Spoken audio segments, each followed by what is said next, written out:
سلسلہ ہدایت، قرآن، سنت اور اہل بیت علیہم میں خوش آمدید۔ آج ہم قرآن مجید کی 58ویں سورت سورۃ المجادلہ کا گہرائی سے جائزہ لیں گے۔ یہ سورت اس لحاظ سے بہت منفرد ہے کہ یہ معاشرے کی بنیاد یعنی گھر سے شروع ہوتی ہے، پھر اجتماعی زندگی کے آداب سکھاتی ہے اور آخر میں وفاداری کے سب سے بڑے معیار پر بات ختم کرتی ہے۔ بالکل ایسا لگتا ہے کہ یہ سورت ایک نقشہ ہے جو ہمیں سکھاتا ہے کہ لکیریں کہاں کھینچنی ہیں، مطلب ایک ذاتی شکایت اور خدائی انصاف کے درمیان لکیر، تعمیری گفتگو اور تباکن سرگوشیوں کے درمیان لکیر، اور سب سے بڑھ کر خدا سے وفاداری اور کسی بھی دوسری چیز سے وفاداری کے درمیان لکیر۔ بہترین نقطہ ہے۔ تو چلیں اسی نقشے کو سمجھنے کی کوشش کرتے ہیں۔ سورۃ المجادلہ یعنی بحث و تکرار کرنے والی، یہ ایک مدنی سورت ہے جو ہجرت کے 6 سال نازل ہوئی اور یہ 22 آیات پر مشتمل ہے۔ اس کا نام پہلی ہی آیت سے لیا گیا ہے جہاں ایک خاتون کی آواز آپ کہیں کہ براہ راست عرش الہی تک پہنچتی ہے۔ ان سے قانون نازل ہوا۔ یہ بذات خود اسلام کے معاشرتی انصاف کے نظریے کی ایک زبردست مثال ہے۔ بالکل، آئیے اسی پہلی آیت سے شروع کرتے ہیں۔ بسم اللہ الرحمن الرحیم۔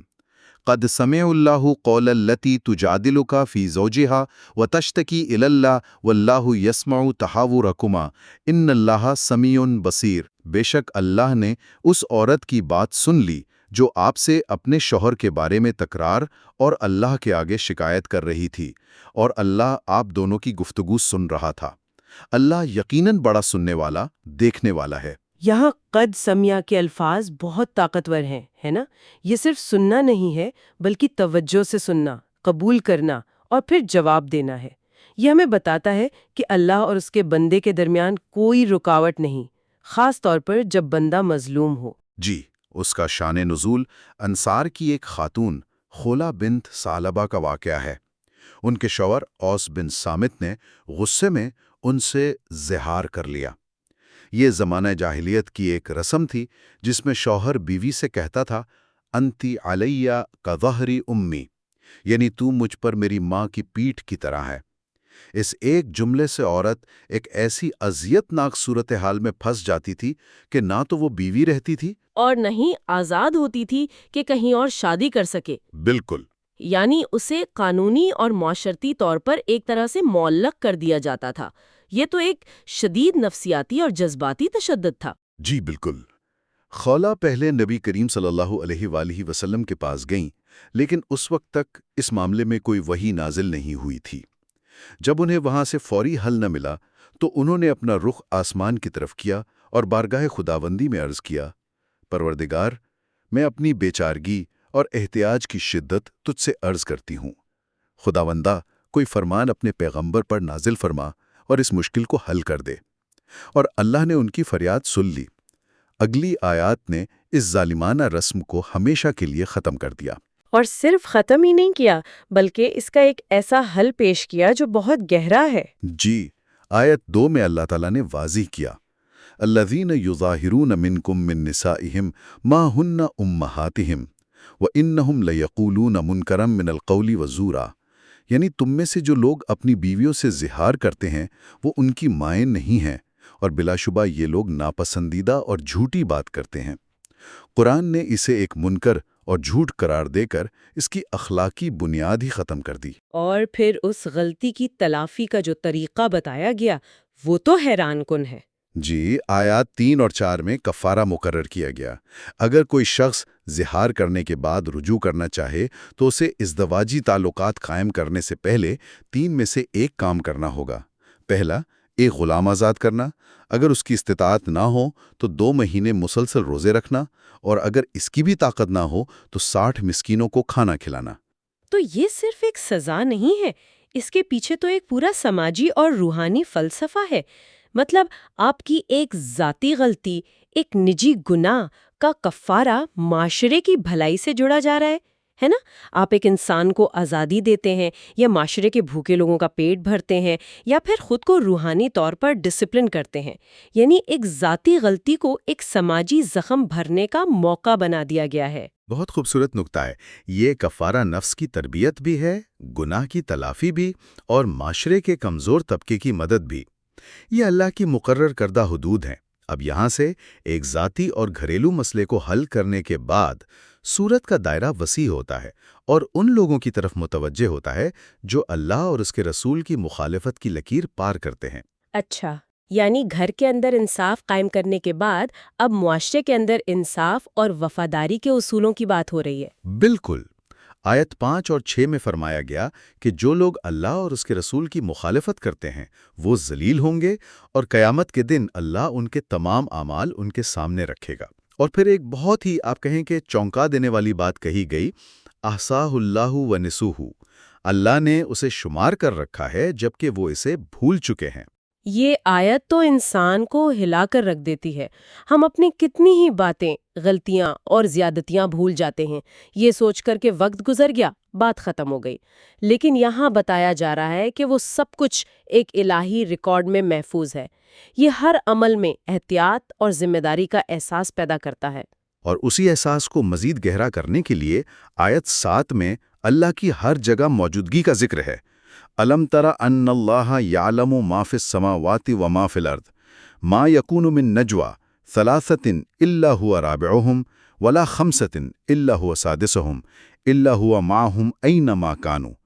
کیا تم نے نہیں دیکھا کہ اللہ آسمانوں اور زمین کی ہر چیز کو جانتا ہے؟ کبھی 3 آدمیوں کی سرگوشی نہیں ہوتی مگر یہ کہ ان کا چوتھا اللہ ہوتا ہے، اور نہ 5 کی مگر چھٹا وہ ہوتا ہے۔ وہ جہاں کہیں بھی ہوں اللہ ان کے ساتھ ہوتا ہے۔ اس زمانے میں اس نجویہ یعنی سرگوشی کا ایک خاص پس منظر تھا۔ منافقین اور اسلام دشمن طاقتیں مسلمانوں کے درمیان بیٹھ کر خفیہ باتیں کرتے تھے، افواہیں پھیلاتے تھے تاکہ ان کے دلوں میں خوف اور بے چینی پیدا ہو۔ یہ ایک طرح کی نفسیاتی جنگ تھی۔ جی، اور قرآن نے اسی منفی سرگوشی کی جڑ پر ضرب لگائی ہے۔ آیت 8 میں ان لوگوں کا ذکر ہے جنہیں سرگوشی سے منع کیا گیا تھا، لیکن وہ پھر بھی گناہ، زیادتی اور رسول کی نافرمانی کی سرگوشیاں کرتے تھے۔ یہاں تک کہ جب وہ نبی کریم صلی اللہ علیہ وآلہ وسلم کو سلام کرتے تو کہتے السام علیک، جس کا مطلب ہے تم پر موت ہو۔ یہ ان کے اندرونی خباثت کا اظہار تھا۔ اس کے مقابلے میں قرآن نے مومنوں کو کیا راستہ دکھایا؟ یہ بہت اہم ہے، کیونکہ آج کے دور میں بھی سوشل میڈیا اور دیگر پلیٹ فارمز پر منفی سرگوشیاں یعنی فیک نیوز اور ٹرولنگ یہ معاشرے میں زہر گھولنے کا کام کرتی ہیں۔ سرگوشیاں کیا کرو۔ اور پھر آیت 10 میں نفسیاتی طور پر مضبوط کرنے والا اصول بتایا گیا۔ انما النجوى من الشیطان لیحزن الذین آمنوا ولیس بضاررہم شیئا الا باذن اللہ۔ یعنی یہ نفسیاتی سرگوشیاں شیطان کی طرف سے ہیں تاکہ مومنوں کو غمگین کریں، لیکن وہ اللہ کے اذن کے بغیر کوئی نقصان نہیں پہنچا سکتے۔ اور آخر میں کہا وَعَلَى اللَّهِ فَلْيَتَوَكَّلِ الْمُؤْمِنُونَ، اور مومنوں کو صرف اللہ پر توکل کرنا چاہیے۔ یہ نفسیاتی جنگ کا بہترین دفاع ہے۔ جب دشمن آپ کو ذہنی طور پر کمزور کرنا چاہے تو آپ اپنا بھروسہ سب سے بڑی طاقت پر قائم کر دیں۔ یہ صرف ایک نصیحت نہیں بلکہ ایک روحانی حکمت عملی ہے۔ بالکل۔ تو زہار کی بلند آواز سے لے کر نجوہ کی سرگوشیوں تک سورت نے ذاتی اور خفیہ گفتگو کے آداب متعین کر دیے۔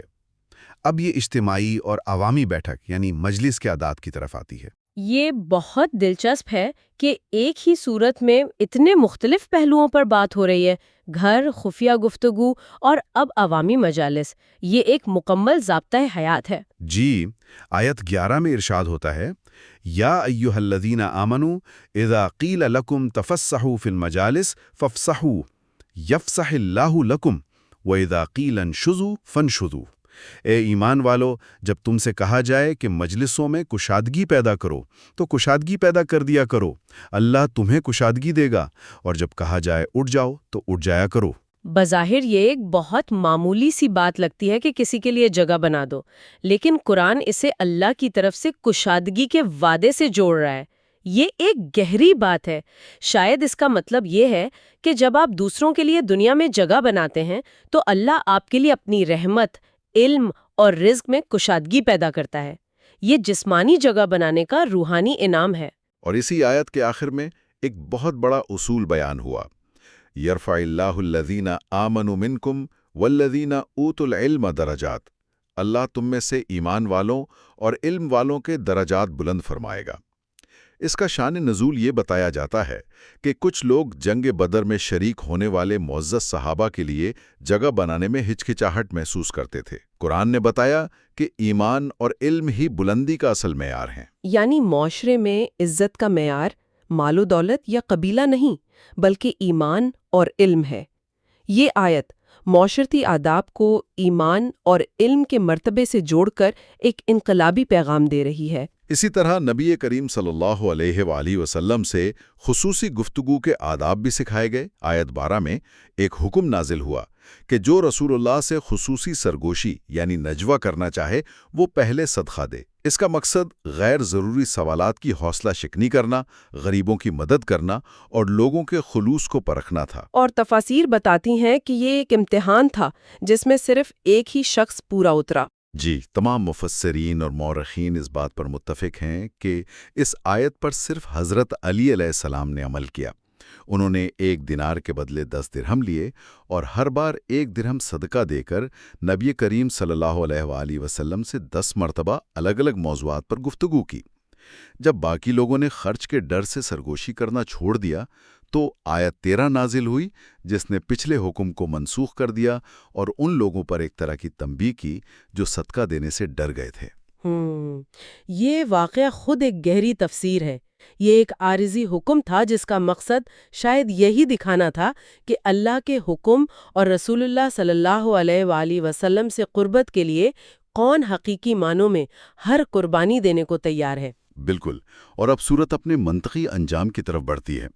گھر کے انصاف سے شروع ہو کر معاشرتی آداب سے گزر کر اب یہ حتمی اور سب سے اہم لکیر کھینچتی ہے، وفاداری کی لکیر۔ یہ حزب الشیطان اور حزب اللہ کے درمیان فرق واضح کرتی ہے۔ اچھا، یعنی اب بات اصولوں کی ہو رہی ہے۔ آپ کس کے ساتھ کھڑے ہیں؟ آپ کی دوستی اور دشمنی کا معیار کیا ہے؟ جی، آیت 14 سے منافقین کی خصوصیات بیان ہوتی ہیں جنہیں حزب الشیطان یعنی شیطان کی جماعت کہا گیا ہے۔ ان کی پہلی نشانی یہ ہے کہ وہ اللہ کے غضب کا شکار ہونے والی قوم یعنی یہودیوں سے دوستی کرتے ہیں۔ وہ مسلمانوں کے سامنے جھوٹی قسمیں کھاتے ہیں تاکہ خود کو بچا سکیں۔ قرآن کہتا ہے کہ ان کا مال اور اولاد انہیں اللہ کے عذاب سے نہیں بچا سکیں گے۔ حزب الشیطان ایک بہت سخت اصطلاح ہے۔ اس کی بنیادی وجہ کیا بتائی گئی ہے؟ وہ کیا کام ہے جو انسان کو اس گروہ کا حصہ بنا دیتا ہے؟ اس کی بنیاد اور جڑ آیت 19 میں بتائی گئی۔ استحوذ علیہم الشیطان فانساہم ذکر اللہ۔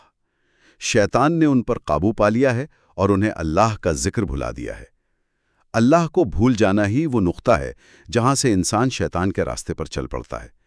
یہ صرف نماز روزہ بھولنا نہیں بلکہ اپنی زندگی کے فیصلوں میں اللہ کو، اس کے اصولوں کو اور اپنی اخلاقی ذمہ داری کو بھول جانا ہے۔ اور اس کے مقابلے میں اللہ کا حتمی فیصلہ اور وعدہ کیا ہے؟ کیونکہ جب معاشرے میں منافقت اور دھوکہ دہی نظر آتی ہے تو ایک مومن مایوس ہو سکتا ہے۔ اس مایوسی کا جواب آیت 21 میں دیا گیا ہے، ایک قطعی اور غیر متزلزل اعلان۔ کتب اللہ لأغلبن انا ورسلی، اللہ نے لکھ دیا ہے میں اور میرے رسول ہی غالب آ کر رہیں گے۔ یہ غلبہ صرف مادی اور فوجی نہیں ہوتا بلکہ نظریاتی، اخلاقی اور پیغام کا غلبہ بھی ہوتا ہے۔ جیسے کربلا میں امام حسین علیہ السلام کی ظاہری شہادت کے باوجود ان کا پیغام ہمیشہ کے لیے غالب آ گیا۔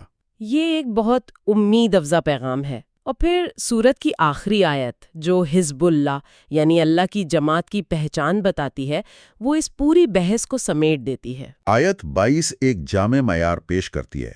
لا تجد قوما يؤمنون بالله واليوم الآخر يوادون من حاد الله ورسوله ولو كانوا آباءهم أو أبناءهم أو إخوانهم أو عشيرتهم۔